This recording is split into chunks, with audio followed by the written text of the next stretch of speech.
The topics and opinions expressed on the following show are solely those of the hosts and their guests and not those of W4WN Radio, its employees, or affiliates. We make no recommendations or endorsements for radio show programs, services, or products mentioned on air or on our web. No liability, explicit or implied, shall be extended to W4WN Radio, its employees, or affiliates. Any questions or comments should be directed to those show hosts. Thank you for choosing W4WN Radio. This is Beyond Confidence with your host, Divya Parekh. Do you want to live a more fulfilling life? Do you want to live your legacy and achieve your personal, professional, and financial goals? Well, coming up on Divya Parekh's Beyond Confidence, you will hear real stories of leaders, entrepreneurs, and achievers who have stepped into discomfort, shattered their status quo, and are living the life they want. You will learn how relationships are the key to achieving your aspirations and financial goals. Moving your career or business forward does not have to happen at the expense of your personal or family life, or vice versa. Learn more at www.divyaparekh.com, and you can connect with Divya at contact@divyaparekh.com. This is Beyond Confidence, and now here's your host, Divya Parekh. Good morning, listeners. This is Divya. How are you today? I love it. Love Tuesday mornings because I am speaking to you. So Tuesday mornings are one of my favorite days of the week. So folks, thank you to each and every one of you who has got the copy of our books, especially the two that's sitting behind, the two of my most popular books, Expert to Influencer and The Entrepreneur's Garden, because some of the profits from my book go to help entrepreneurs impacted by challenges. So really appreciate your support in spreading the goodness. And as always, I'm going to invite you to take that challenge where you are spending 1 hour of your time every month with no strings attached and helping someone out. So let's invite our guest in. Welcome, Jeremy Nicolaides. Hey, good morning. Thank you for having me. Oh, it's a pleasure to have you, Jeremy. So usually we begin our story and conversation from childhood. Do you recall any moment from your childhood when somebody might have left an impression on you, or there was a fun moment or remarkable moment, anything that comes to your mind? Yeah, I mean, I've got lots of memories as a child. I think, the ones that come to mind right now are when I was inspired creatively, right? So I had uncles who were very creative and fun, like in a silly, cool things around the house, and uncles that could draw, and that stuff was just always super fun for me, and I just loved being around it. Yes, so that's fantastic. And what is it? Do you have a story around it that you remember? Well, I think, it's interesting, this question, because I've actually thought about it. I've been thinking about it recently and how it influenced me into the person I've become, right? And so creatively going up, I have a big creative background. So I know that having an uncle who was an artist and was drawing all the time, and I was always asking him to draw, and then me drawing as a child, and where that led me, right? In fact, what's really interesting about that story is it actually, I wanted to draw. I wanted to be an artist so bad and be creative. And I remember in middle school having a friend who could draw really good, right? And I went over to his house, and he had a drawing table, and he had art all over the walls that he drew. And I was like, oh my God, this guy's amazing. I'm terrible. And I gave it up. I was like, I can't be, and that's just not me, right? I wasn't born to be an artist. And I walked away from that thought for years. It was crazy. It was mind-boggling to think about it. And it wasn't until after high school and college and trying to figure out what I want to do that I came back to being creative and had that belief and that confidence that I could do anything and be anything, right? And that's something that really pains me, because as I work with my clients, I see that there's so much potential and everybody has a zone of genius. And what stops us from becoming the person you're meant to be is that lack of confidence or that doubt. Oh Yeah. gosh, in your case, as you mentioned, hmm, he's better than me. And the comparison is the thief of joy. And here I would say it's the thief of creativity. And when Yeah. you, oh, that person does so much better than I do. And here's the thing, there's so much abundance in the world that you have your people, and it's not you addressing each and every one. So thank you for sharing that story. It definitely is powerful. Yeah. So you shared that you came back to it. So share with us that where did that creativity lead you in your life and how did it make its entrance again? Sure. I had gone off to college and I remember I was in my second year and I just I didn't know what I was doing, right? And which I think is probably really normal at that age and that stage to all of a sudden feel really lost, right? But I got to this point where like I was like really lost and I didn't know what I was doing. And I remember calling my dad and saying, look, I'm gonna come home. I don't know what I'm doing. I feel like I'm wasting your money. I'm just going to come home and get a job and figure it out because this just doesn't feel right to me what I'm doing. Right. And so I come home and he gets me a job at a post production sound house. So they do sound for TV, right? TV shows and TV movies. And I remember sitting there one day and I had this really tedious job of removing labels from tapes. Right. And so this was late 90s. It wasn't all digital. We didn't have like, we weren't sending things around the world on the internet yet. And we had to Oh gosh, reuse I the, still remember those tapes. Yes. right. Yeah. And so we would reuse all these tapes that would go to the different sound stages and things like that. And then we'd erase them. Right. And I'm sitting Mm. there like peeling like my 500th tape of the day, going like, just like pulling off labels. I'm like, well, what do I want to do? And I had this realization, this aha moment. I was like, when I'm in class and I'm just in there, I'm doodling. I'm always drawing. I'm drawing at home. I'm drawing in class. That creative itch was still in there and that desire, and I was still doing it, but without any thought of it being a profession, right? And so at that moment, I went back to school and I started taking art classes, everything. I was just like consuming. And what that did is that led to a friend of mine was working as an illustrator and he taught me how they were doing their specific type of illustrations. And he ended up getting me a job. Right. And so Mm. at that time, it was a lot of Disney DVD covers. So like the Disney cartoons and different advertisements like Tony the Tiger and the Keebler Elves, all these like animation ones. And that I was so excited, right? Like, can you imagine like at this point where, right? I was like, I wanted to be an artist as a kid. And then I saw this other kid who was better and I gave it up, right? And then, however many years later it was, I decided to like get back into it and I got my first job, right? And I was like, wow, this is amazing. I'm an illustrator. And then can I go a little bit more on the story? You mind Oh, if I take it a please, little bit please. farther? This is all organic. Just Okay. So 4 months into this job, it evaporates, it disappears. They lost Disney. The majority of the Disney work was gone. And I was oh the last one no. hired. So I was the first one to let go. So 4 months into it, it was the rug was pulled out from underneath me and I was destroyed. I was destroyed. I remember driving home in the slow lane on the freeway, right? And it was I live in Los Angeles, and so it was probably a 15-mile drive. So I was in the car for like an hour and a half, right? Because it takes forever to get anywhere when it's traffic. And I was just driving slow and mopey. I was like Eeyore from Winnie the Pooh, and I was devastated.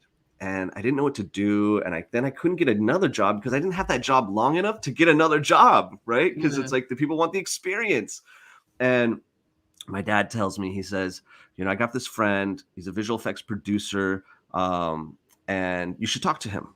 I'm like, Dad, like, you want me to go into visual effects, into the film business? I have an illustration portfolio. Like, I literally have ink on paper, right?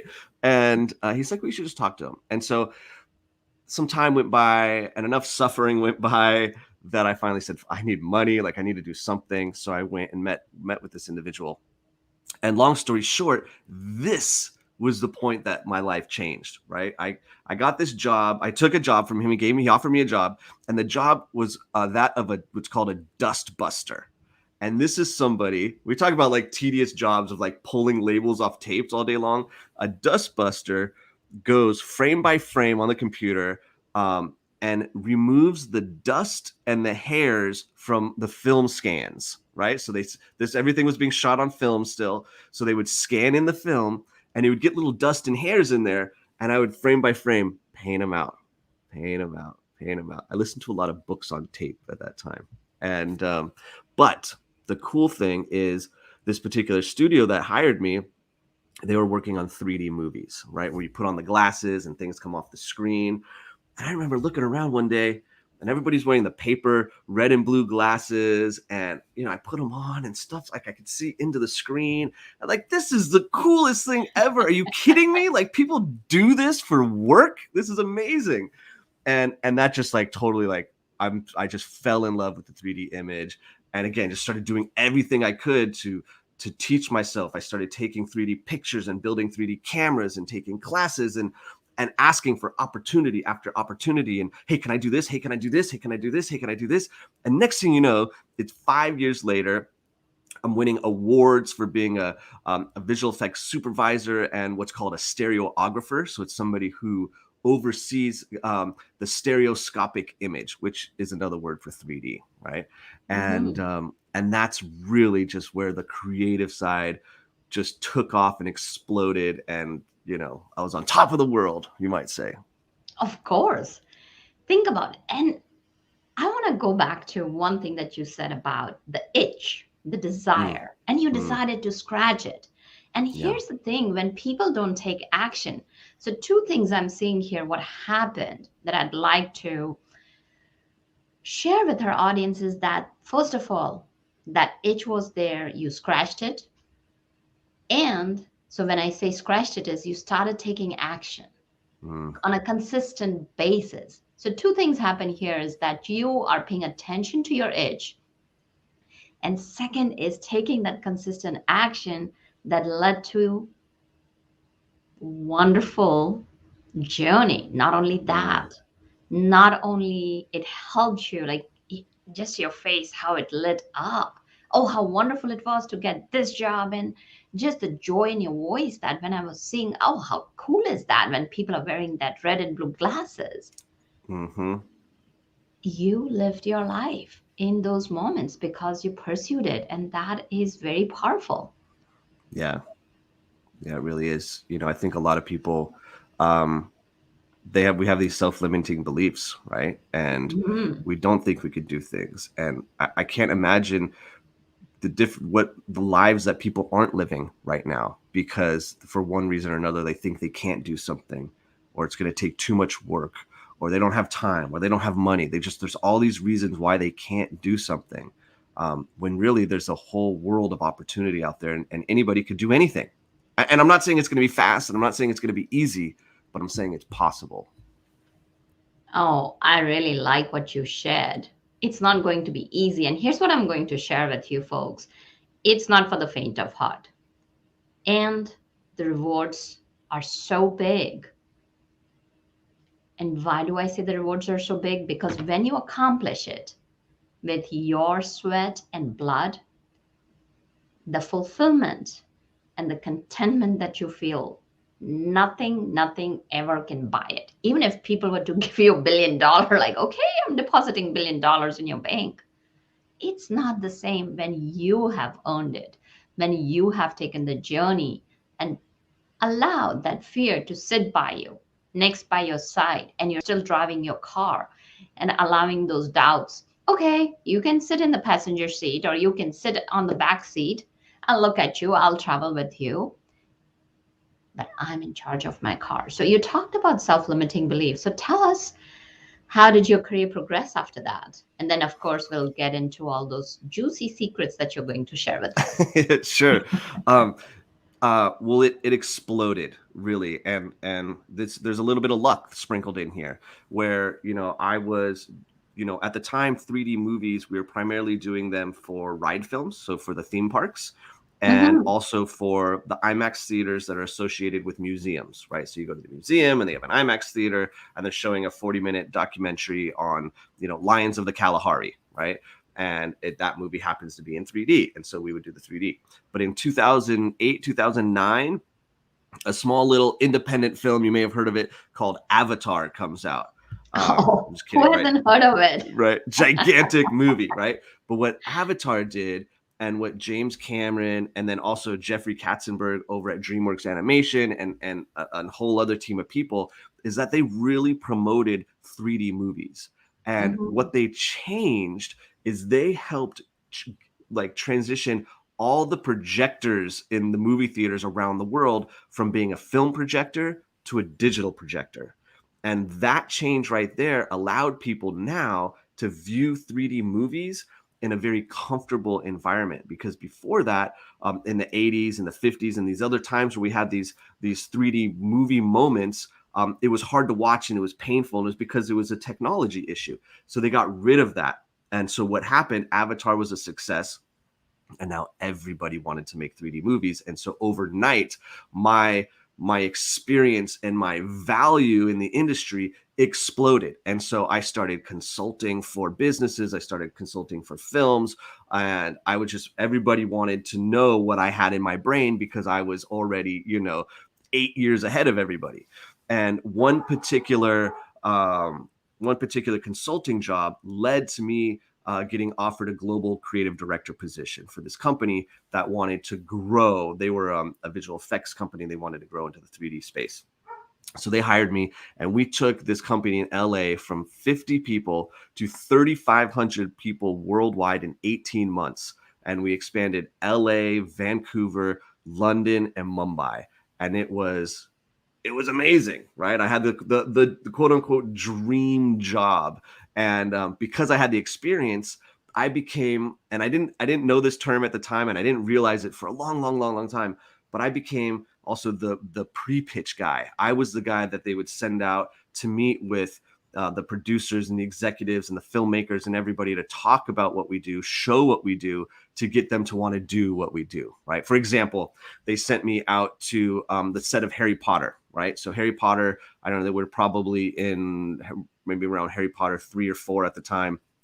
And so I fly out to their stages outside of London, really for like a 45-minute meeting, right? Like this is like the dream job. I'm flying from LA to London, first class, right? Like out to the Harry Potter set. Are you kidding me?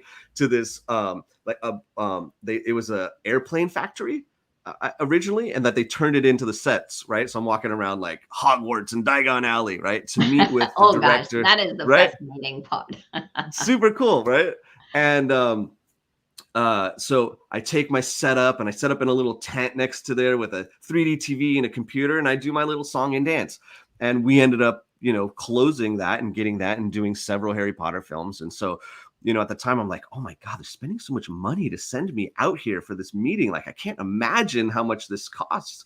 And then it ends up, we close, 8 figures to, do this, which was really, really exciting. So that was going from like this nobody to like on top of the world with, the dream job, if you will. Absolutely. That is fascinating. And so I want to touch on a personal aspect. So many times what happens is that when you have a dream job, the ego can rear its ugly head. And I have had the fortune to work with some folks who got like, oh gosh, I'm the greatest gift on the face of the earth to people. And they came to me where they had a fall down from that. How did you maintain your humility? Because what happened was that when you take a fall from that place, it can be very, very hard. How can the audience, once they have achieved the greatness, still stay in the zone of humility? Don't experience that fall. It's actually a really interesting question for a really interesting time in my life right then, because right after that, I actually go into like this dark valley of despair, right? Like I do have this massive transition into a really tough time, but it's an interesting conversation because it has a lot to do with confidence. And so I'm on top of the world, I'm feeling great, but after that expansion, after the company was set up globally and we had this staff, and I was able to slow down a little bit, right? Because I had been working 15, 16, 17 hours a day, 6, 7 days a week. I never got to enjoy finishing a project because I was on a plane to a different city in the world to help push another project out the door to get it done or to go sell another one. And I was burning the candle at both ends. And then things started to slow down because we had a team, but I didn't have this fulfillment, right? There was a lack of fulfillment that was starting to take place. And I was like, why am I giving up my life for this? Why am I like, this is cool. And again, on paper and our ideas of a dream job, this is it.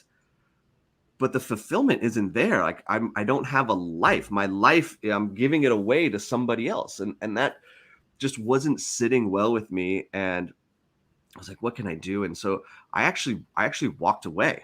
I walked away. And at the time they wanted to close the LA office. And so they offered me to relocate to Vancouver. But I was just, because of that lack of fulfillment, I didn't want to. I just wanted to walk away. And again, there was nothing wrong with the company. The company was great. They treated me well, but I stepped away and I bought a print and marketing business, right? And so when we talk about confidence, I was so confident, right? Because I had just done this massive thing and I felt so good about it. And I was doing all these big, big things.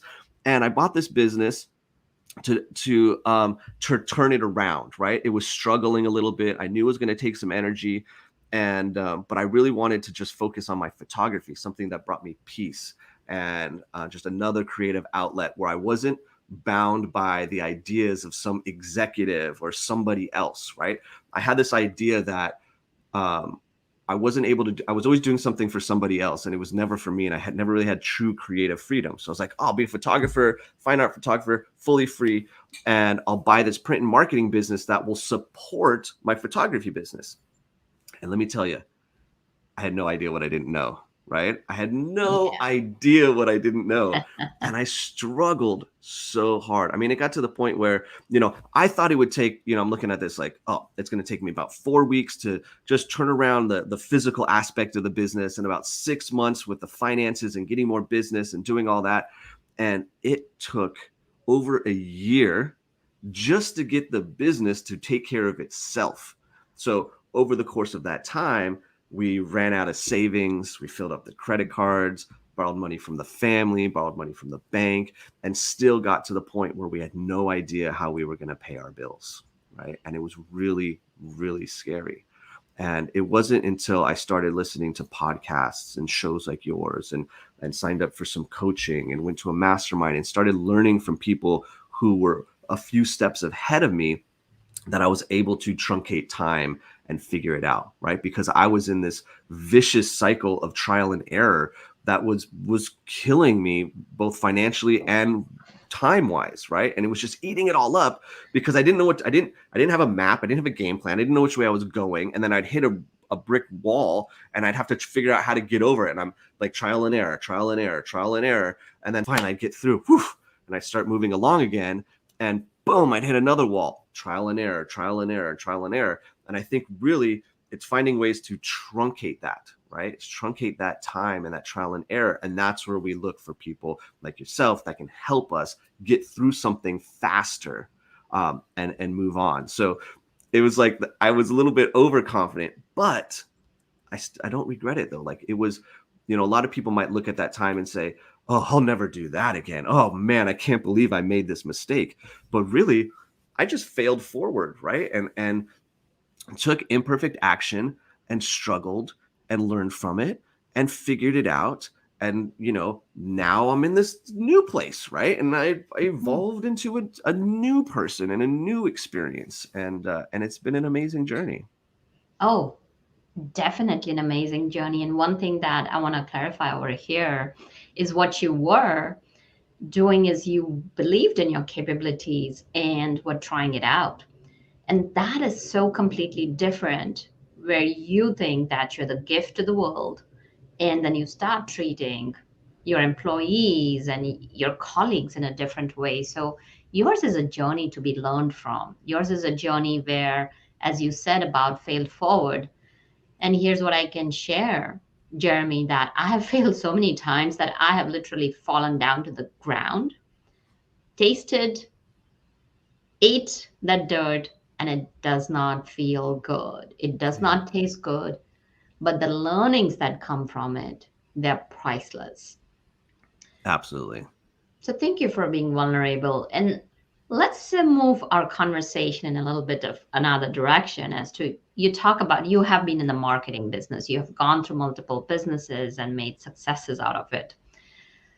So one of the things you share is that you can market your business, excuse me, even if you don't have an email list, large following. So give us some insight into that.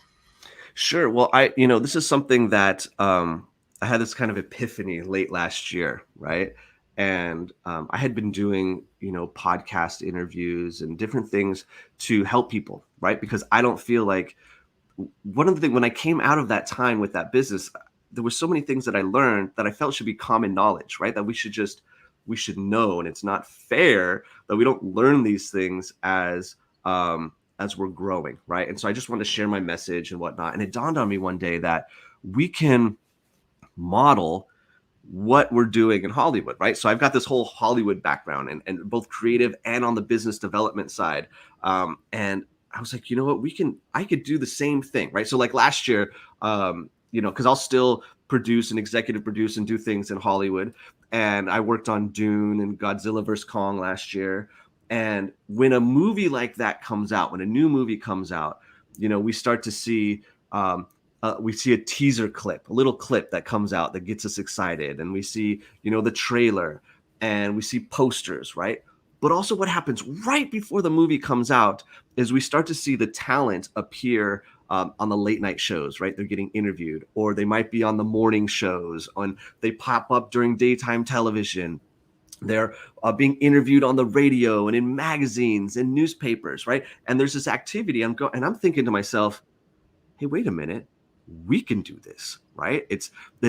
There's so many podcasts now, right? It's such a benefit to your business to have a podcast and to have some kind of media platform. And so with the decentralization of media, right? The media is now everywhere. You are a media outlet, right? Like I am on your show right now, right? And so it's just like Dwayne "The Rock" Johnson going on, Jimmy Fallon. Here I am on your show, right? Talking about what my story, right? And we have this interesting conversation and we provide value.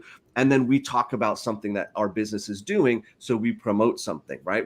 People get to know who we are. And so we can get out there for no cost and provide value to other people's audiences, right? And so often in the digital marketing space, it's you got to build an audience. You got to build a list. You have to have a community, which is true and is extremely valuable, right? But what people in the beginning don't have to do that, right? You can go onto other people's platforms and speak to their audience, right? You can do things where if you have something that you want to sell, you can offer a commission, right? An affiliate to the person on the show. You can start to partner with people, right? Like this is the age of partnerships, right? Like you can create an app and sell it on the App Store with Apple. Like you can partner with one of the biggest, if not the biggest company on the planet, right? By creating an app. You can sell your stuff on Amazon, right? So the successes, when we start looking at successes, we start to see partnerships, right? And so we work with people. And so it's the same thing with hosts. We can start to work with them. And I give people an example, and I think because the Super Bowl's coming up, it's here in LA, it's really exciting. And I try to explain it to people this way. What if you had the opportunity to fill the SoFi Stadium? That's the new stadium here in LA. What if you had the opportunity to fill the SoFi Stadium with your ideal customer and then get up at halftime with a microphone and tell a story about yourself, right? And really connect with people emotionally. Talk about, your story and what you're doing, and then make them an offer at the end and say, hey, I can help you this way. I can do this for you. Whatever it is, product or service, right? Would you take up the opportunity? And you're either going to get one of two responses: is yes, of course, or no way I'm talking in front of that many people, right? Like people get nervous about talking, which is understandable. But it's the same thing, right? There's 70,000 people that can sit in that stadium. And I know I can find 7 podcasts or 7 YouTube channels or Instagram lives and Facebook lives, find 7 of them with 10,000 followers. That's 70,000 people, right? And so you can talk to those people who are your ideal customer, right? To provide value and to get yourself out there before you have an audience. Does that make sense? Absolutely. Definitely great pointers out here, Jeremy. You talked about one thing, is two things. I mean, you talked about several things. The couple of things that I want to pull out is one is leading with value. And there is nothing better than building a trusted relationship, because how many times, I don't know about you, if I lost one of my hairstylists. So she left the town. So what did I do? I went to my neighbor and I asked her, the neighbor whose hair I liked, hey, who is your hairstylist? Or let's take another example of a car. So when you have a car, you'll ask around, who do you like? Like, how long have you been going to your mechanic? Because out there is this distrust, like, oh, if you go to one of the car mechanics, any of them, they charge a whole lot more. So you're looking to build that trust. And what you're talking about are the elements where you're providing value, you're sharing that you're an expert, you're establishing your expertise. And then, secondly, when you provide value, you may be solving your audience's problems. And when you do that, you start building that relationship. You start building that bridge of trust, which is very, very fragile. You gotta keep on working on it continuously. So here's what happens. People make the decisions based on their emotions, not logically. They'll justify it logically, as the marketing gurus share. So tell us about how people can form that deep emotional bond with their audience. Well, I think, it's in our message, right? It's in our struggle. You just pulled it out of me, right? Like, you're so good at what you do. You pulled my story out of me. I didn't come here and just throw out some highlight reel like, hey, I just live on top of this success mountain and it's super easy, and like it's that's not how it is, right? And it's so we connect through the emotion, right? I heard somebody once say your mess is your message, right? It's putting that stuff out there and being vulnerable and connecting, right? And so, it's even for me, again, I model Hollywood a lot. We have been telling stories for over a century, right? And then we look at people like Joseph Campbell and the Power of Myth, who studied story and how we connect with people. We have the Hero's Two Journeys. This we have this framework to tell stories. And I think when we want to connect with people, we need to talk. We need to tell our story or our product story, our service story. So we need to connect with people in that way. And it's a story of transformation, right? And that's really what it is. And I agree 100% with you, is that we connect on emotion, and we don't sell the product and we don't sell the service. We sell the transformation. What is life going to be like for you on the other side, right? That's what I want for you. I want what you want, which is not a thing or me to do something. You want to feel a certain way. You want to have a certain experience, and you want the transformation, right? So you have been part of so many Hollywood stories, and stories are about transformation, as you just recently shared. And you talked about framework. Do you have a framework that you can share with our audience, where it could be somebody even interviewing? It could be someone, a small business owner setting up their new business, or a business who's thinking of scaling up. Any couple of frameworks that you may have and you have seen them to be successful in Hollywood? Sure. Yeah, with Hollywood, it's interesting. A lot of people will say, oh, these Hollywood is so predictable, or these movies are so predictable. I know what's going to happen, right? And one of them is, like I just talked about, there's a story structure. And if you're too close to that framework and you don't flesh it out enough, it's going to be very predictable, right? But Hollywood, in general, doesn't like to be risky. They don't want to take risks. It's why we see the same kind of stories over and again, or it's, it's like, oh, I recognize this. It's just change the title and put these characters in it and put them in this location. It's the same movie, right? So Hollywood likes a level of predictability.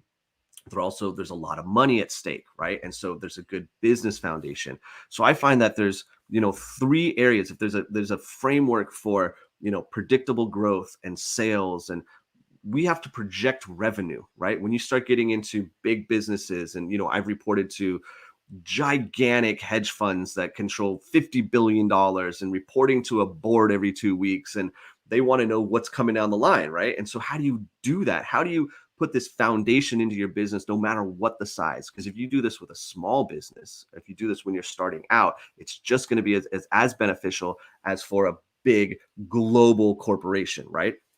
And so the first thing is having a clear customer journey, a clear roadmap for your customer, right? And this does a few things. It makes you a customer-centric brand and business, right?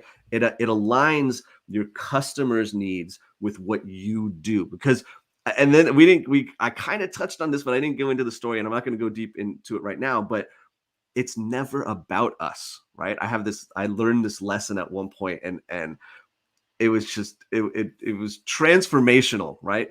But it's never about us. I'm never doing anything for me. It's always about the customer. It's always about the other person, right?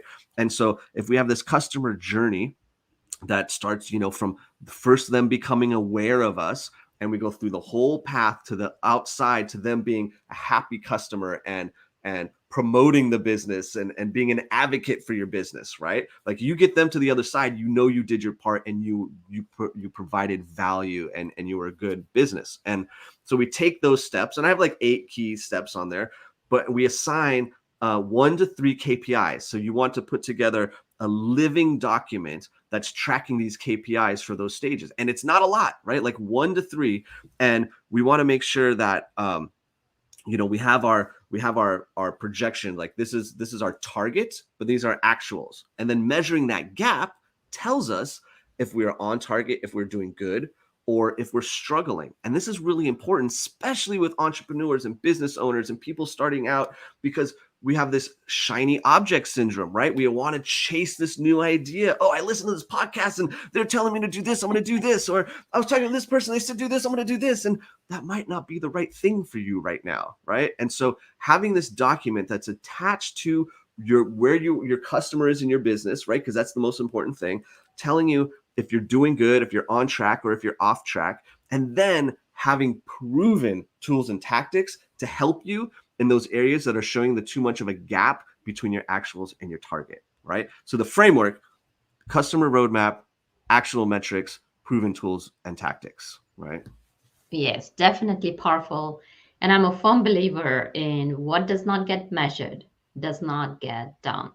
And Right. that's where not only small businesses, as you so rightfully said, that whether you're scaling a business, whether you're a small business or you're an enterprise, having those milestones in place, having those KPIs, which are key performance indicators, or the measurement criteria, if we were to simplify the term, that how do I know I'm successful? I have set a goal.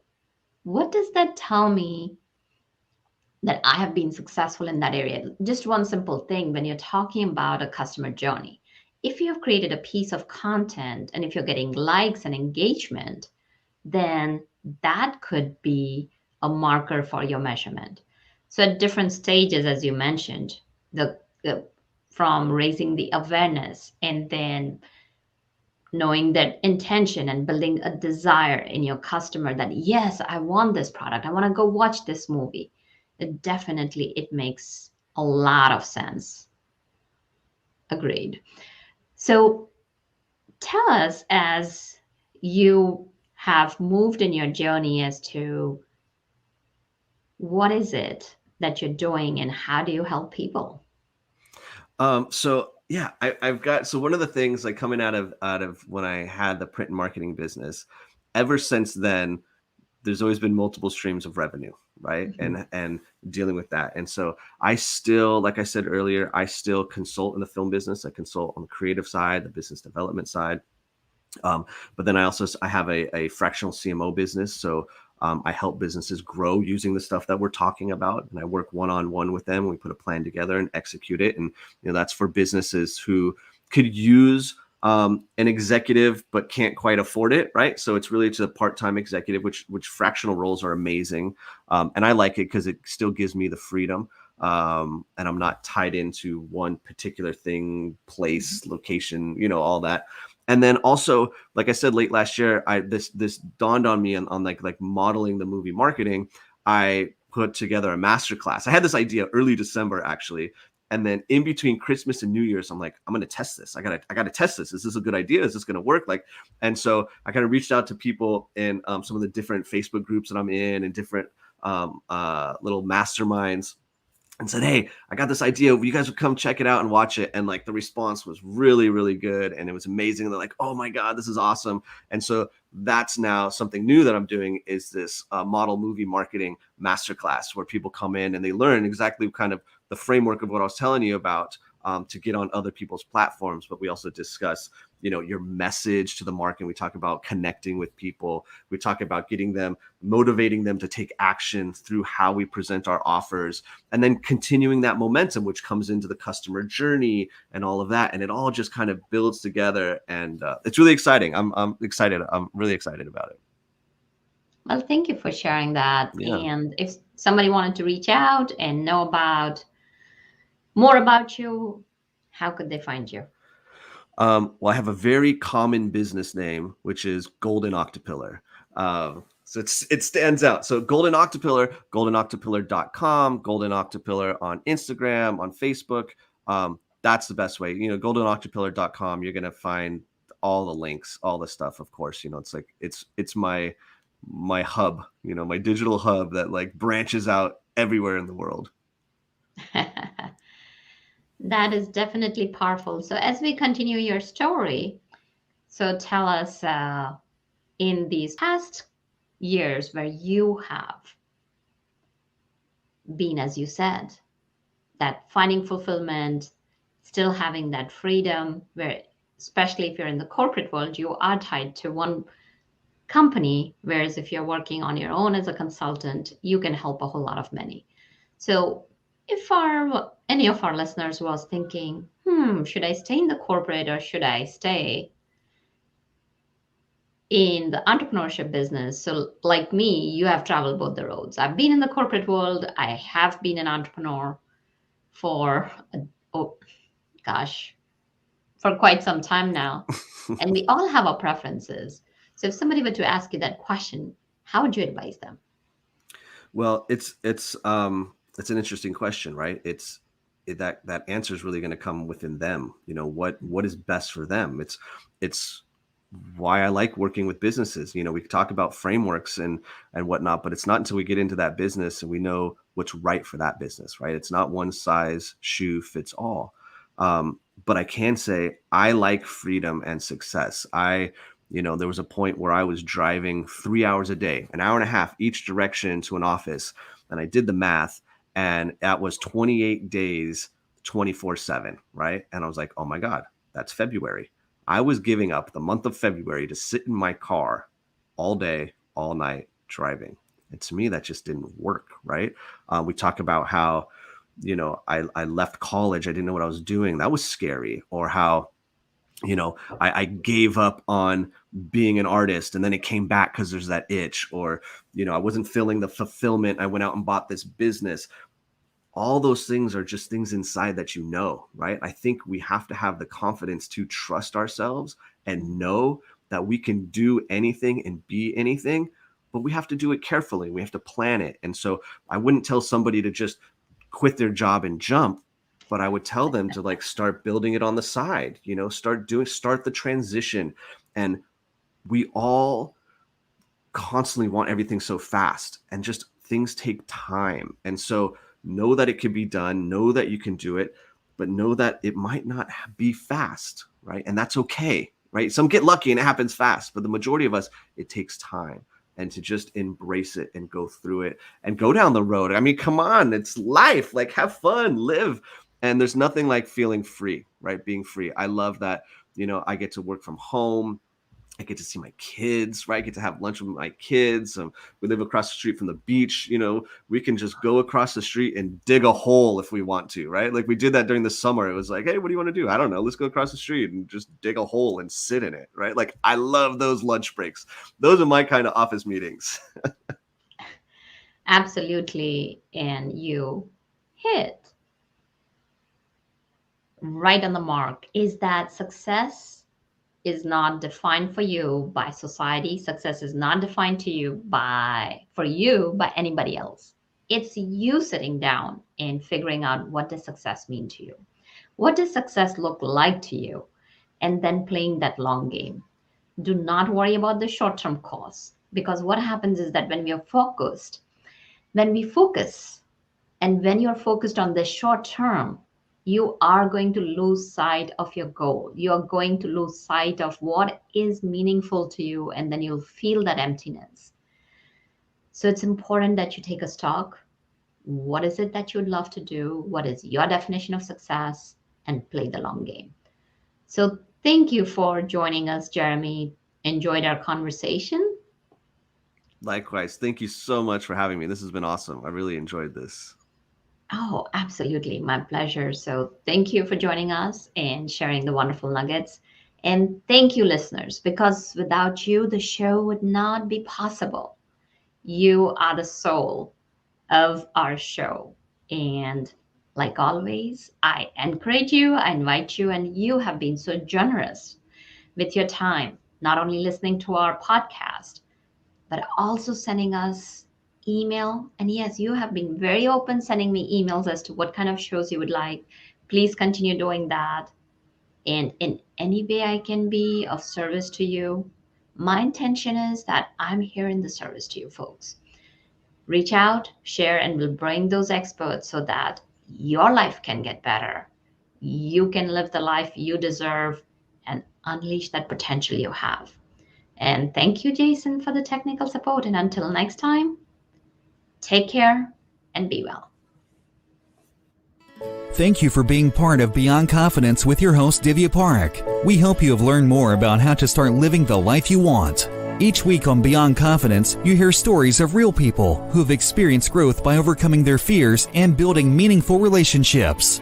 During Beyond Confidence, Divya Parekh shares what happened to her when she stepped out of her comfort zone to work directly with people across the globe. She not only coaches people how to form heart connections, but also transform relationships to mutually beneficial partnerships as they strive to live the life they want. If you are ready to live the life you want and leverage your strengths, learn more at www.divyaparekh.com. And you can connect with Divya at contact@divyaparekh.com. We look forward to you joining us next week.